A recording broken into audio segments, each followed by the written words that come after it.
Guys, स्वागत है आपका आपके अपने चैनल बालाजी स्टडी क्लासेस से। मैं विष्णु श्रीवास्तव स्वागत करता हूं। दोस्तों, आज हम लोग टॉपिक चल रहा था हम लोगों का कि पौधों एवं जंतुओं में जनन, यानी पौधों और या फिर जंतु में जनन कैसे करते हैं। तो जनन या फिर प्रजनन, तो हम लोगों ने पढ़ लिया था। इसमें जो हम लोगों का जनन कैसे जनन पढ़ लिया था, और इसके बाद जनन के प्रकार पढ़े थे, जीवों में जनन के प्रकार पढ़े थे। तो हम लोगों का जो चल रहा था अलैंगिक जनन, तो अलैंगिक जनन में बता चुके थे और अलैंगिक जनन की विधियां भी हो चुकी थी सर। तो आज हम लोगों को जो सेकंड हेडिंग थी, जिसमें भी हम लोग कर चुके थे द्विविभाजन यानी बाइंडिफिजन कर चुके थे। आज हम लोगों का है बीजाणुक जनन।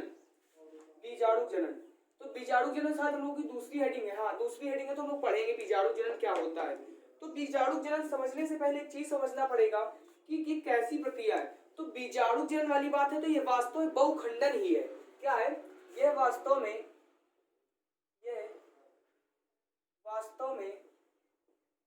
बहुखंडन, यह वास्तव में बहुखंडन ही है। अब बहुखंडन क्या होता है, तो क्या बताइए, यह वास्तव में क्या है? बहुखंडन ही है।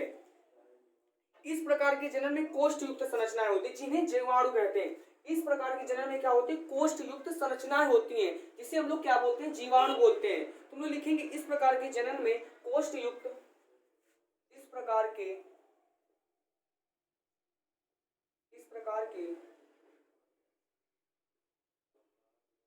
जनन में कोष्ठ युक्त, इस प्रकार के जनन में कोष्ठ युक्त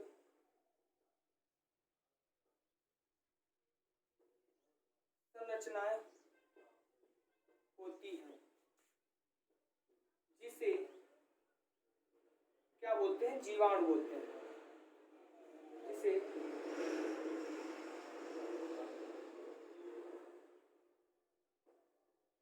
जीवाणु कहते हैं।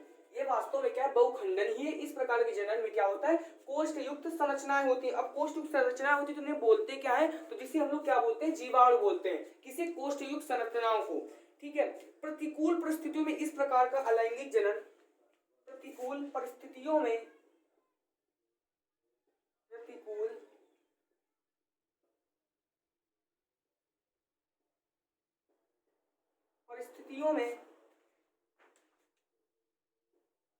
प्रतिकूल परिस्थितियों में इस प्रकार का अलैंगिक जनन होता है।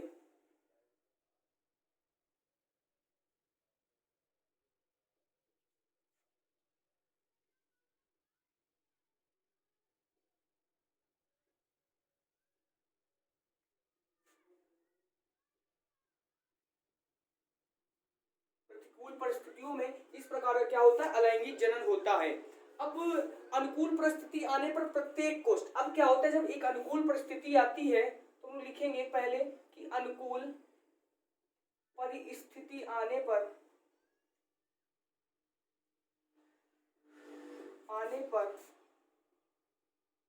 प्रत्येक कोष्ठ, अनुकूल परिस्थिति आने पर प्रत्येक कोष्ठ, अनुकूल परिस्थिति आने पर प्रत्येक कोष्ठ बीजाणु से नए जीवित, कोष्ठ मतलब बेटा बीजाणु होता है, इस जगह में बीजाणु। अब क्या होता है कि प्रत्येक अनुकूल परिस्थिति आने पर प्रत्येक कोष्ठ यानी बीजाणु क्या होते हैं? से नए जीव की उत्पत्ति होती है, से नए जीव की उत्पत्ति होती है। किसमें होती है? बीजाणु जनन जो हम लोग पढ़ रहे हैं, उत्पत्ति होती है। अनुकूल परिस्थिति, जब परिस्थिति आती होगी अनुकूल, तो अनुकूल परिस्थिति आने पर प्रत्येक कोष्ठ बीजाणु से नए जीव की क्या होती? उत्पत्ति होती है। ठीक है बेटा। अब आगे जैसे इसका एग्जाम्पल हम लोग देखेंगे, जैसे बेटा राइजोपस होता है, प्लाज्मोडियम होता है, और बेटा एक अच्छा सब लोगों ने नाम सुना होगा अमीबा। बहुत अच्छा एग्जाम्पल है। एग्जाम्पल हम लोग लिखेंगे जैसे उदाहरण, इसका उदाहरण हम लोग देखेंगे। जैसे बेटा अमीबा होता है आपका, अमीबा, और बेटा होता है प्लाज्मोडियम होता है, राइजोपस होता है आपका, राइजोपस क्या होता है? अमीबा होता है, राइजोपस होता है, और बेटा पेनिसिलियम होता है, पेनिसिलियम, प्लाज्मोडियम होता है।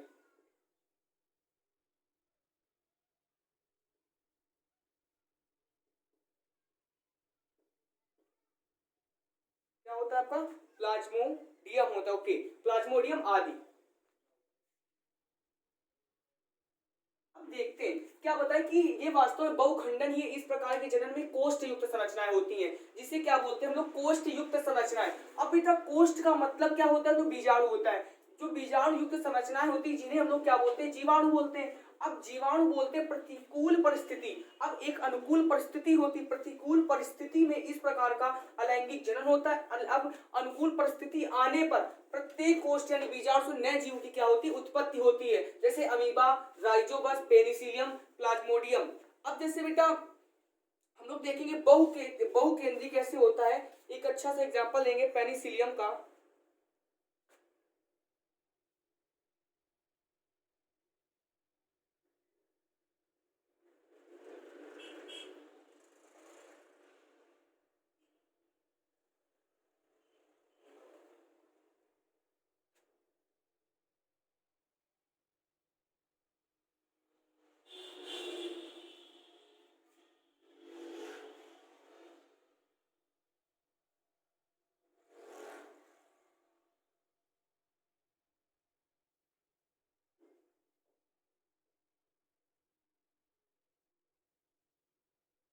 इस प्रकार आपका पेनिसिलियम होता है।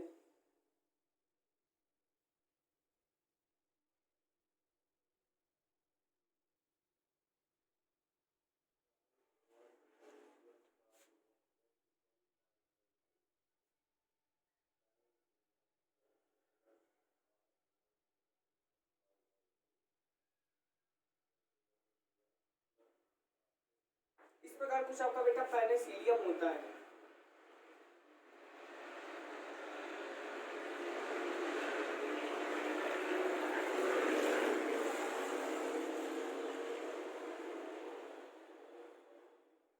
क्या होता है आपका? पेनिसिलियम का प्रयोग होता है। अब कवक के रूप में होता है, तो बेटा इसे हम लोग बोलते हैं क्या? कोनिडिया। अब जो ये होता है इन्हें क्या बोलते हैं? इनमें तो जिसे ये है आपका ये, इन्हें लोग बोलते हैं क्या? तो बेटा इन्हें कोनिडिया बोलते हैं। क्या बोलते हैं? कोनिडिया। कोनिडिया हम लोग बोलते हैं। क्या बोलते हैं? कोनिडिया। अब ये है क्या बेटा आपका? ये है पेनिसिलियम।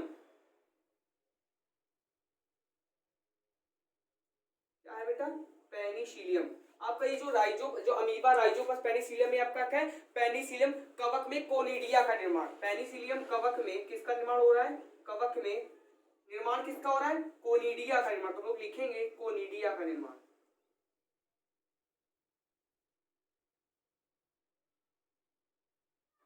देखो बेटा पेनिसिलियम कवक में किसका निर्माण हो रहा है? कोनिडिया का निर्माण हो रहा है। तुम लोगों ने लिखा कोनिडिया का निर्माण। अब केंद्रक अनेक बीजाणु का मतलब समझ रहे हैं आप लोग? अनेक बीजाणु का मतलब बेटा हम आपको बता दें, एक मिनट। अनेक बीजाणु का मतलब इस जगह पे क्या होता है?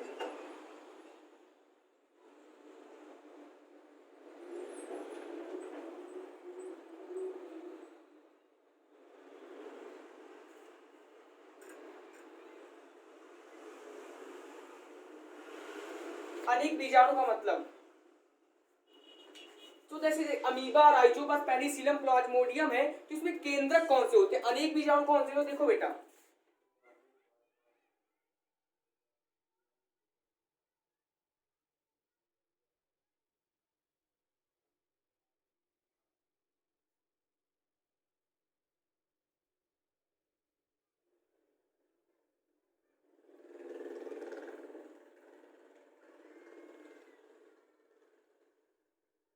कैसे निर्माण होता है हम लोग ये देख रहे हैं।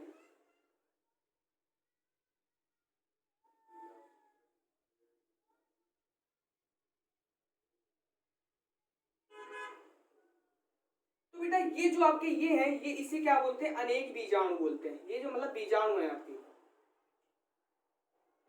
अब बेटा ये जो अनेक बीजाणु, जो लोगों को फिगर बना अगर तो अनेक बीजाणु, अब ये आपके क्या होते हैं? अनेक बीजाणु होते हैं। इसमें बेटा केंद्रक क्या होते हैं? अनेक बीजाणु जो बीज के होते हैं इन्हें हम लोग क्या बोलते हैं? ये तो बीजाणु है, ये हुआ ये आप सबके बीजाणु। लेकिन केंद्रक किसे बोलते हैं? इसे जो बीज वाला होता है इसे हम लोग क्या बोलते हैं? केंद्रक।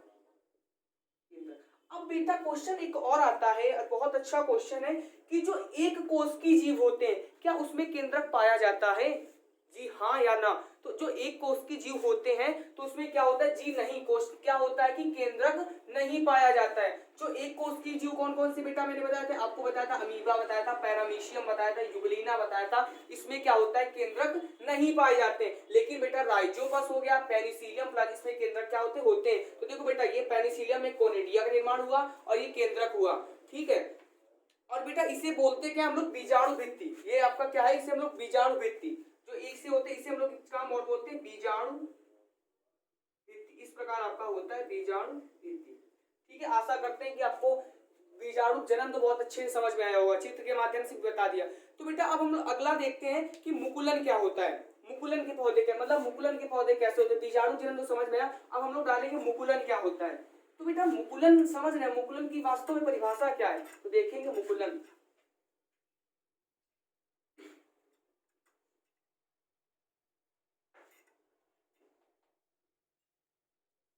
हम लोग डालेंगे मुकुलन।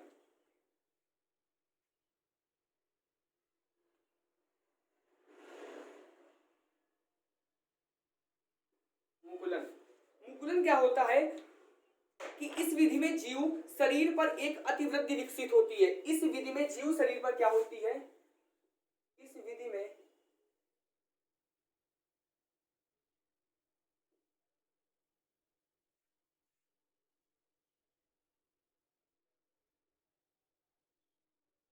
इस विधि में क्या होता है, जीव शरीर पर एक अतिवृद्धि सॉरी इस विधि में जीव शरीर पर एक अतिवृद्धि विकसित होती है। इस विधि में जीव शरीर पर अतिवृद्धि, अतिवृद्धि का मतलब बेटा ओवर ग्रोथ, क्या बोलते हैं ओवर ओवर ओवर ग्रोथ, क्या बोलते हैं ओवर ग्रोथ, यानी अतिवृद्धि क्या होती है, विकसित होती है। अतिवृद्धि यानी ओवर ग्रोथ विकसित होती है। इस विधि में जीव शरीर पर क्या होती है, एक अतिवृद्धि यानी ओवर ग्रोथ विकसित होती है, जिसे मुकुलन कहते हैं। जिसे क्या बोलते हैं, मुकुलन।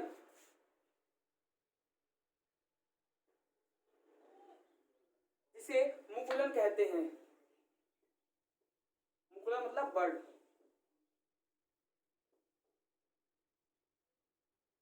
जिसे हम लोग क्या बोलते हैं, मुकुलन मतलब अतिवृद्धि जो विकसित होती है उसे हम लोग क्या बोलते हैं, मुकुलन कहते हैं। मुकुलन लगातार वृद्धि करती रहती है तथा क्या होता है, मुकुलन लगातार ये होती है वृद्धि करती रहती है। मुकुलन जो होते हैं लगातार, मुकुलन लगातार, अभी बेटा जब फिगर बताएंगे तो आपको मुकुलन बहुत इजी लगेगा। मुकुलन क्या होता है, लगातार वृद्धि करते रहते हैं। मुकुलन लगातार वृद्धि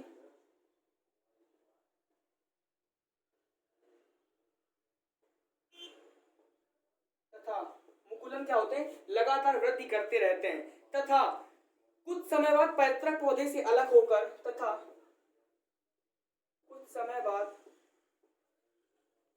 पैतृक पौधे से अलग होकर,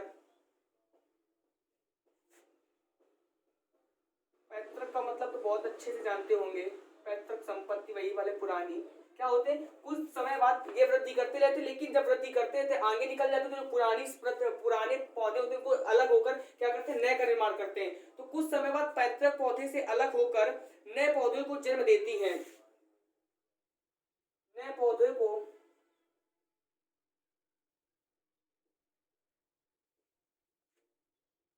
जन्म देती है। अब बेटा देता कौन है, तो जैसे कौन देता है, जैसे बेटा हाइड्रा का नाम आपने सुना होगा, क्या हाइड्रा, और क्या होता है, ईस्ट होता है आपका हाइड्रा, और हाइड्रा होता है और ईस्ट आदि, क्या होता है हाइड्रा ईस्ट आदि इसमें होते हैं। इस पौधे में क्या होता है, जो जन्म देती है उसका नाम क्या होता है, हाइड्रा होता है, ईस्ट होता है, आदि होते हैं। अब हाइड्रा में मुकुलन कैसे होता है, तो सबसे पहले हम लोग हाइड्रा में मुकुलन डालेंगे। अब हाइड्रा में मुकुलन किस प्रकार होता है, तो हम वो आपका इसका चित्र समझेंगे। हाइड्रा में मुकुलन आप लोग फिगर भी बनाइएगा।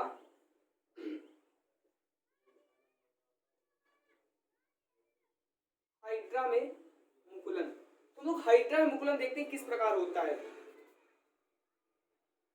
हाइड्रा में मुकुलन और फिर अतिवृद्धि यानी इधर डालेंगे ईस्ट में मुकुलन।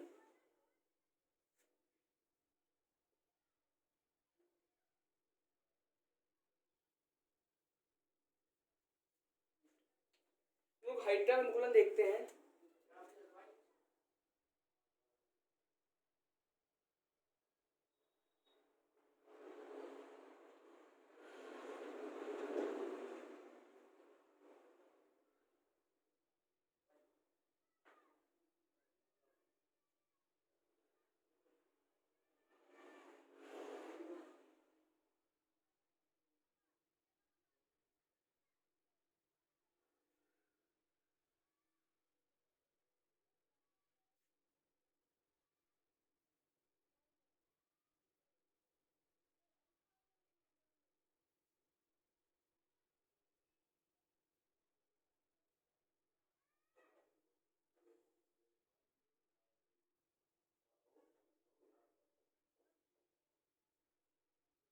ये आपका बेटा कलिका होती है।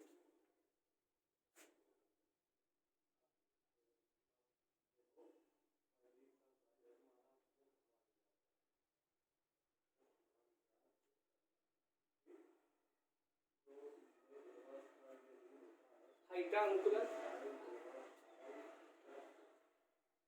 अब कैसे देखो बेटा, इसमें मुकुलन कलिका नहीं हुई, लेकिन कलिका का निर्माण कैसे, छोड़ते कैसे, तो ये हम लोग देखेंगे अभी।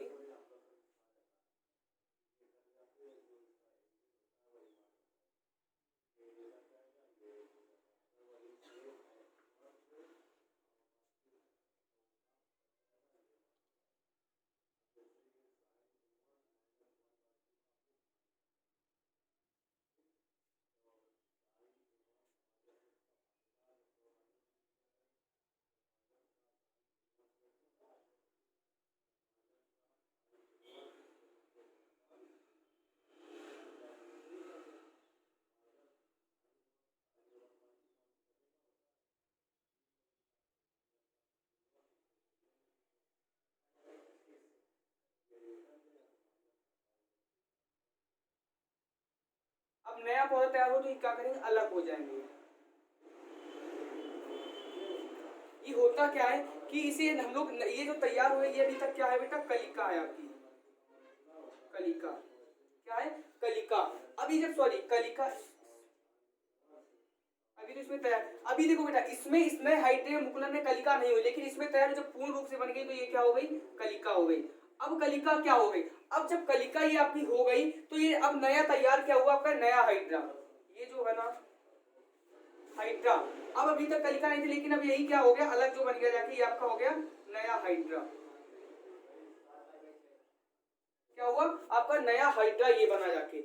अब जब इसी में क्या होता है, अतिवृद्धि, मुकुलन कैसे होता है, मुकुलन कैसे होता है तो हम लोग देखेंगे। सबसे मुकुलन, मुकुलन का हम लोग क्या करते हैं, फिगर बना लेते हैं मुकुलन का, ठीक है ना। हम लोग ईस्ट में मुकुलन देखते हैं। ईस्ट में मुकुलन क्या होता है, इस प्रकार कुछ ईस्ट में मुकुलन होता है। मुकुलन होता है कैसे, देखो बेटा एक पैतृक कोशिका होती है, तो मैंने बताया था पैतृक कोशिका को पौधे से अलग होकर मुकुलन का निर्माण करती। अब बेटा देखो एक ये स्यूटो डोमाइसिलियम है, स्यूटोडोमाइसिलियम से एक पैतृक कोशिका बनी, ये अतिवृद्धि हुई, अवृद्धि होने के बाद एक अलग से क्या बना आपका मुकुलन। ये इस प्रकार कुछ होते हैं।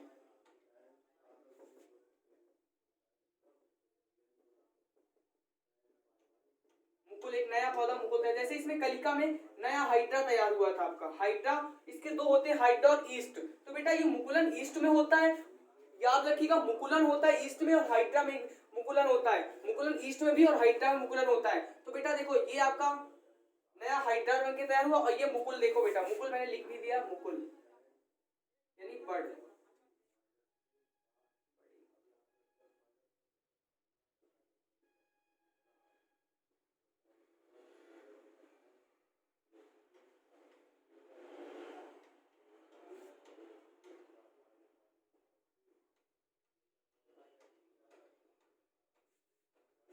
इसमें भी होता है।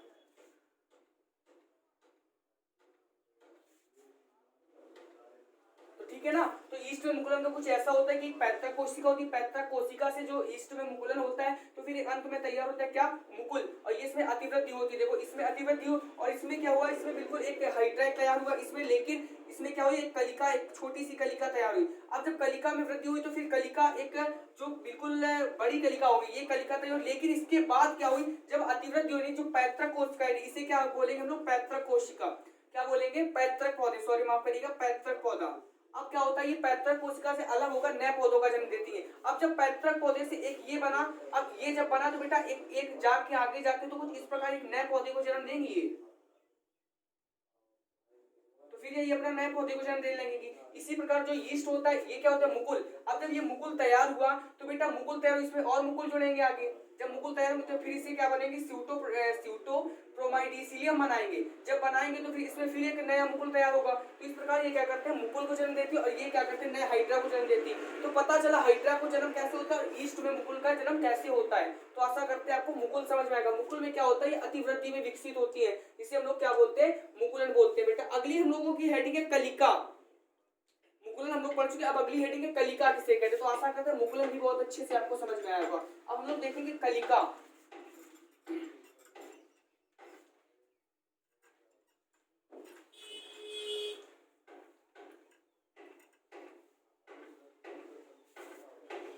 अब हम लोग डालेंगे हेडिंग कलिका, चौथी है कलिका।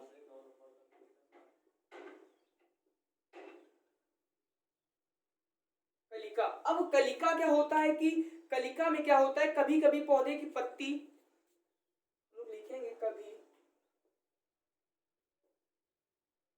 कभी,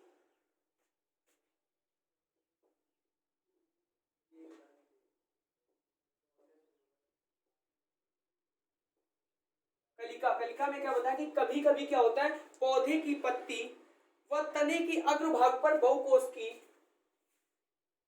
व तने के अग्रभाग पर बहुकोश की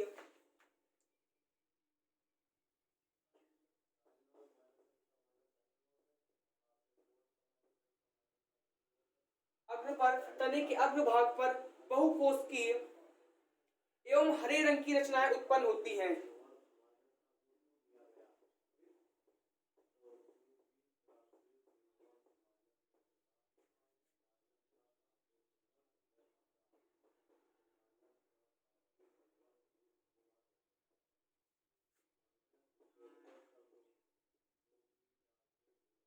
एवं हरे रंग की रचनाएं, बहुकोष्ठीय एवं हरे रंग की रचनाएं क्या होती है, उत्पन्न होती हैं। अब जिन्हें क्या बोलते हैं, कलिका कहते हैं। जिन्हें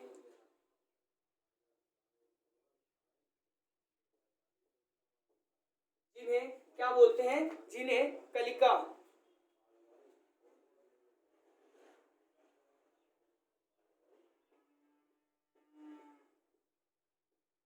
जिन्हें क्या बोलते हैं, कलिका कहते हैं। कि कभी कभी पौधे की पत्ती तने के अग्रभाग पर क्या होती, बहुकोष्ठीय हरे रंग की रचनाएं उत्पन्न होती हैं। अब जिन्हें कलिका कहते हैं, अब कलिका कहते हैं ये मात्र पौधे से अलग होकर, ये जो होती हैं ये मात्र पौधे से अलग होकर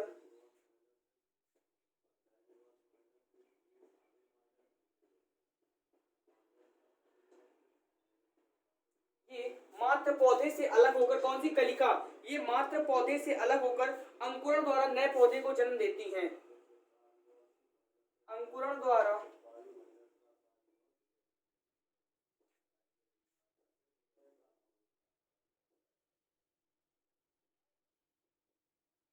नए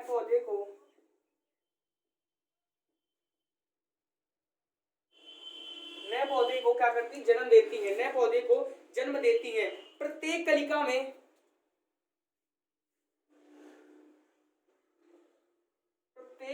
में क्या होता है, कितनी कोशिकाएं पाई जाती हैं, प्रत्येक कलिका में 8 से 12 कोशिकाएं पाई जाती हैं।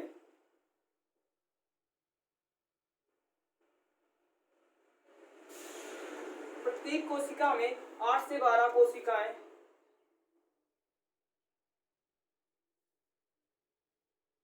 पाई जाती है। प्रत्येक कलिका में क्या होते हैं, 8 से 12 जो आपकी कोशिकाएं पाई जाती हैं। इसमें अनुप्रस्थ या लंबवत पट होते हैं, इसमें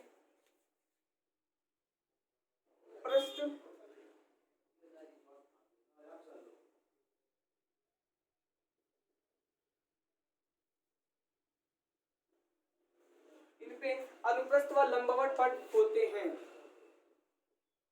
अब होती कौन सी, अनुप्रस्थ लंबवत पट होते हैं, लेकिन होते कौन से हैं? तो बेटा उदाहरण लीजिए फ्यूनेरिया, सबसे अच्छा एग्जांपल इसका उदाहरण क्या होता है, फ्यूनेरिया होता है, फ्यूनेरिया आदि। तो ये क्या होता है, फ्यूनेरिया। क्या होता है इसमें, कभी कभी पौधे व पत्ती के तने के अग्रभाग पर क्या होता है, कलिकाएं वो बहुकोशिकीय हरे रंग की उत्पन्न होती है। मतलब और जिन्हें कलिका बोलते हैं, ये मात्र पौधे से अलग होकर, किस पौधे से, मात्र पौधे से अलग होकर अंकुरण द्वारा बेटा नए पौधे को जन्म देती है। अब जब नए पौधे को जन्म देती हैं तो बेटा इन्हें जन्म देते प्रत्येक कलिका में कितनी कोशिकाएं होती हैं? तो बेटा आपको याद रखना होगा कि प्रत्येक कोशिका में 8 से 12 कोशिकाएं होती हैं। कितनी होती है? 8 से 12 कोशिकाएं होती हैं। अब पाई जाती है, इसमें अनुप्रस्थ व लंबवत पट द्वारा होती है। इनमें क्या होते हैं, अनुप्रस्थ व लंबवत पट होते हैं, जैसे फ्यूनेरिया। अब आपसे क्वेश्चन भी पूछ देगा, फ्यूनेरिया एग्जांपल यानी फ्यूनेरिया उदाहरण है कलिका का, खंडी भवन का, पुनरुद्ध भवन का, या फिर और दे देगा बीजाणु जनन का। तो बेटा आशा करते आप लोग कर लेंगे, तो किसका होगा बेटा, तो वो आपका कलिका का होगा। ओके, अब आगे हम लोग देखते हैं, आगे हम लोग खंडी भवन क्या होता है। खंडी भवन, खंडी भवन का पुनरुद्ध भवन पढ़ेंगे, फिर हम लोग का ये टॉपिक खत्म होगा।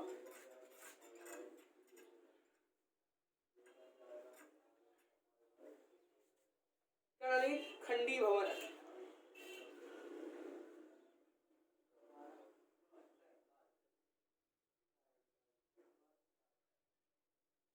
खंडी भवन, खंडी भवन क्या होता है कि अलैंगिक जनन की इस विधि में, खंडी भवन में क्या होता है,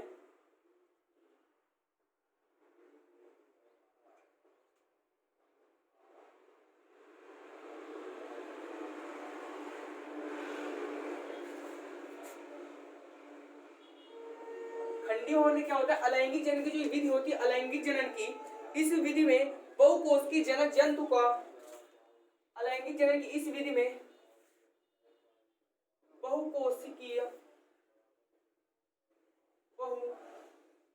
अलैंगिक जनन की इस विधि में बहुकोशिकीय जनक जंतु का, बहुकोशिकीय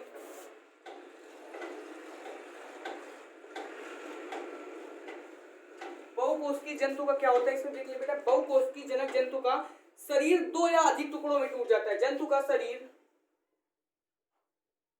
2 या अधिक टुकड़ों में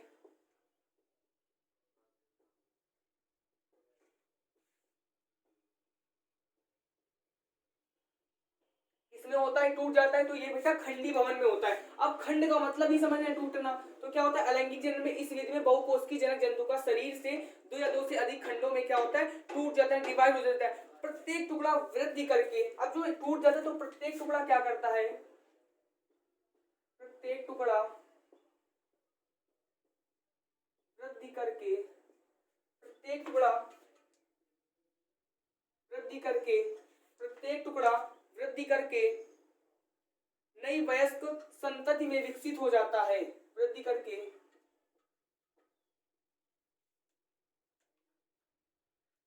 नई वयस्क संतति में विकसित हो जाता है। नए संतति में, वयस्क संतति में, सॉरी बेटा, नए वयस्क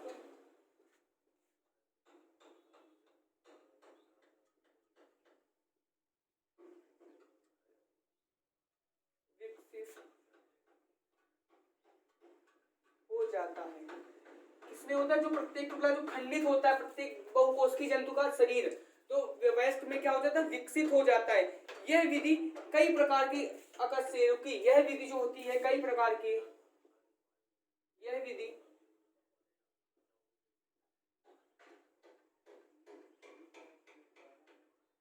यह विधि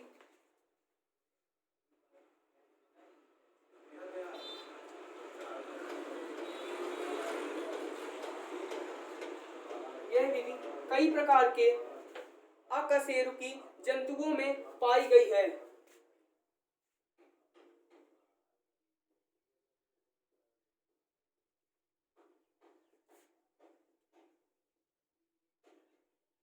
यह विधि क्या हुई, कई प्रकार के कशेरुकी नहीं बेटा, अकशेरुकी जंतुओं में पाई गई है, तथा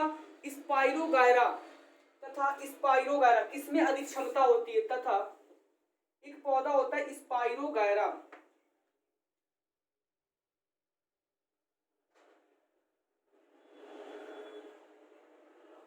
स्पाइरोगायरा एक होता है यूथो करके, ये स्पाइरोगायरा तथा यूलोथ्रिक्स के पौधों में, यूलोथ्रिक्स,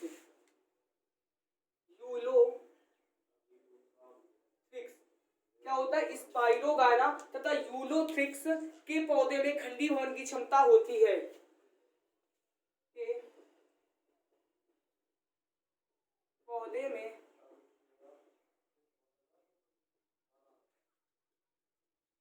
खंडीभवन की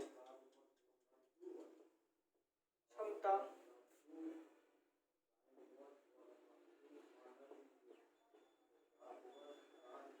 अधिक होती है। इसमें होती है स्पाइरोगायरा तथा यूलोथ्रिक्स के पौधे में खंडीभवन की क्षमता क्या होती है, अधिक होती है, खंडीभवन की क्षमता।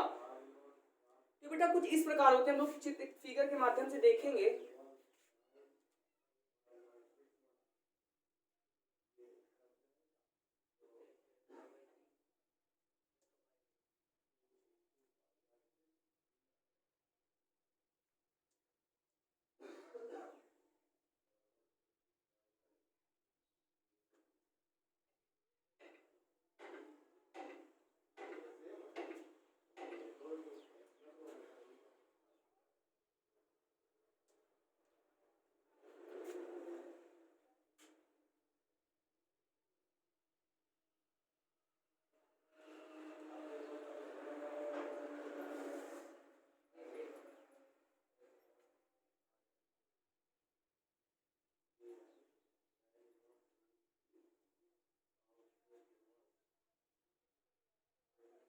ये होता है, तो ये क्या होता है, एच पीस टाइप का होता है, ये एच पीस हम लोग डाल देंगे, एच पीस। अब इसमें होता क्या है, इसमें एच पीस में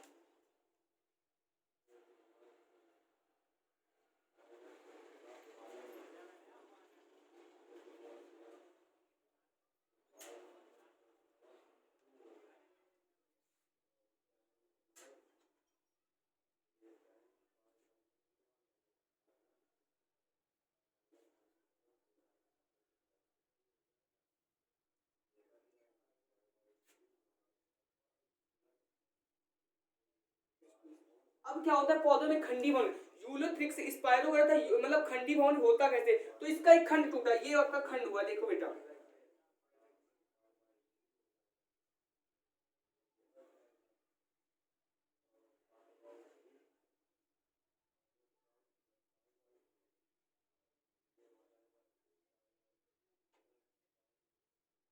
ये क्या है, आपका खंड हुआ एक।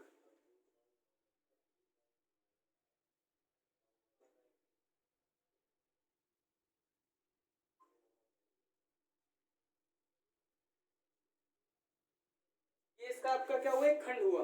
अब जब एक खंड हुआ तो इसे अब बोलते क्या, म्यूसिलेज। अब एच पीस से एक खंड हुआ तो इसे हम लोग म्यूसी,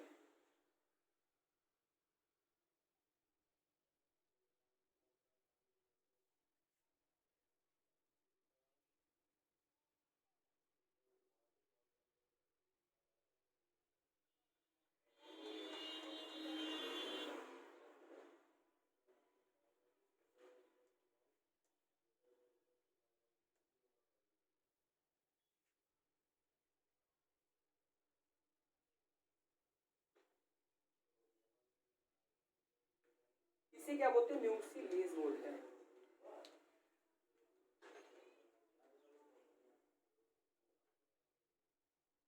म्यूसिलेज। अब ये क्या हुआ, आपका खंड हुआ, ये क्या है, एच पीस टाइप का एक खंड भवन है। अब जब ये खंड और एक खंड हुआ, और जब नीचे, ये तो बेटा नीचे का खंड हुआ, अब एक ऊपर का जो इसका खंड होता है वो इस प्रकार कुछ होता है आपका, कि फिर तो बेटा ऊपर वाला हम लोग ऊपर और नहीं देते हैं,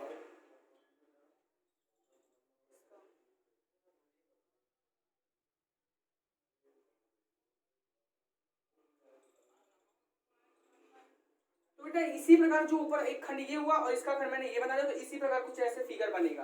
तो ये क्या, पुनरुत्थ भवन में क्या होता है, यूलोथ्रिक्स तथा स्पाइरोगायरा पौधों की क्या होती है, संरचना होती है, इस प्रकार से ये पौधे अलग होते हैं। ठीक है, अब अगला हम लोगों का पुनरुत्थ भवन। अब पुनरुत्थ भवन हेडिंग डालते हैं, पुनरुत्थ भवन, पुनरुत्थ भवन,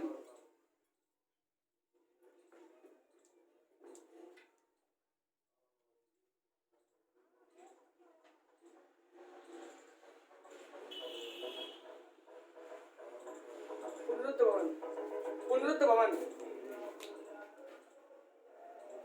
पुनरुत्थ भवन। अब पुनरुत्थ भवन में बेटा क्या होता है, पुनरुत्थ भवन में होती अमीबा में पुनरुत्थ भवन की क्षमता बहुत होती है। जो अमीबा होता है आपका, अमीबा में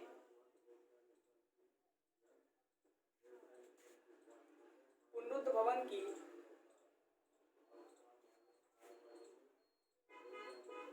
क्षमता बहुत, किसमें होता है, जो अमीबा होता है, अमीबा में पुनरुत्थ भवन की क्षमता क्या होती है, बहुत होती है। यदि इसे छोटे छोटे टुकड़ों में काट दे तो, यदि इसे छोटे छोटे टुकड़ों में काट दे तो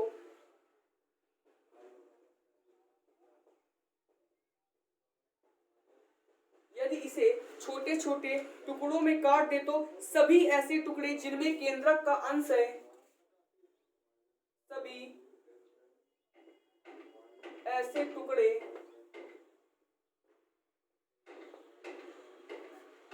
जिनमें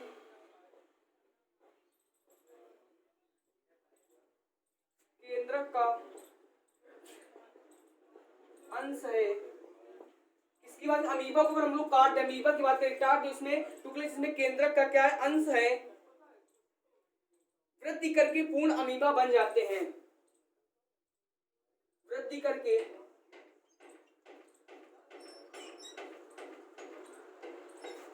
पूर्ण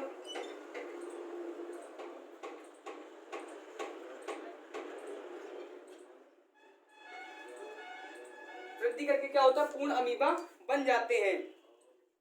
वे टुकड़े जिनमें केंद्रक का अंश नहीं होता है तो क्या होता है, वे शीघ्र क्या होते हैं, नष्ट हो जाते हैं। वे टुकड़े जिनमें केंद्रक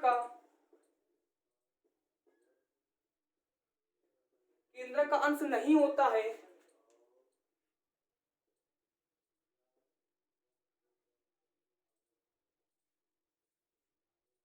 वे क्या होते हैं, शीघ्र नष्ट हो जाते हैं, वे शीघ्र नष्ट हो जाते हैं।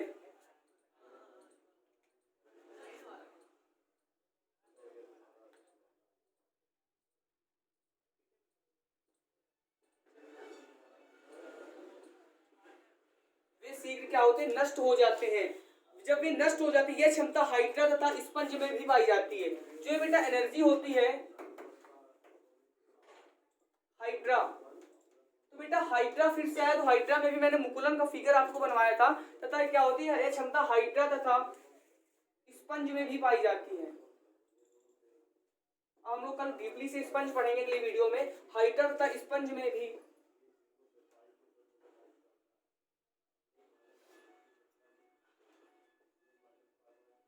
पाई जाती है। तो कि कौन सी क्षमता, जो पुनरुत्थ भवन की क्षमता होती है। पुनरुत्थ भवन में बेटा बताया, जो आपका अमीबा होता है, अमीबा में क्या होती है, प्रत्येक केंद्रक होता है, क्या होता है, प्रत्येक केंद्रक, और ये आपके बीजाणु होते हैं। तो जब केंद्रक होते हैं, अब इनमें क्या करेंगे कि अगर प्रत्येक टुकड़े को हम काट दें तो जो जिसमें केंद्रक का एक अंश मात्र भी होता है, तो उसमें क्या होता है, पुनः क्या होता है, अमीबा का निर्माण कर लेते हैं। लेकिन जिसमें बेटा अंश नहीं होता है, वे क्या होते हैं, केंद्रक का निर्माण नहीं कर पाते। तो बेटा वही मैंने लिखा है, अमीबा में पुनरुत्थ भवन की क्षमता बहुत होती है। यदि इसे छोटे छोटे टुकड़ों में काट दे, देखो बेटा वही बच्चों बताया था, वही लिखाई थी, इसे छोटे छोटे टुकड़ों में हम लोग काट दें तो सभी ऐसे टुकड़े जिनमें केंद्रक का अंश भी है, इसमें केंद्रक का अंश भी है, वृद्धि करके क्या आते, पूर्ण अमीबा बन जाते हैं। और वे टुकड़े जिनमें केंद्रक अंश नहीं हो, तो उसमें क्या होता है, अंश नहीं होते, तो वे शीघ्र नष्ट हो जाते हैं। यह क्षमता हाइड्रा तथा स्पंज में भी पाई जाती है। तो बेटा हाइड्रा में मुकुलन अभी बता दिया तो हाइड्रा समझ गए होंगे। ये आपका खंडी भवन का चित्र था, तो ये अलग है, ये क्या था, खंडी भवन का। आप लोग खंडी भवन चित्र बनाएगा तो ये ऊपर वाला लीजिएगा, मैंने नीचे वाला अलग कर दिया। तो ये आपका खंडी भवन का फिगर हो गया। तो ठीक है बेटा, मिलते हैं नेक्स्ट वीडियो में। अगर पसंद आया वीडियो तो लाइक करिए, सब्सक्राइब करें, बेल आइकन दबाना भूलिए बेटा। ठीक है।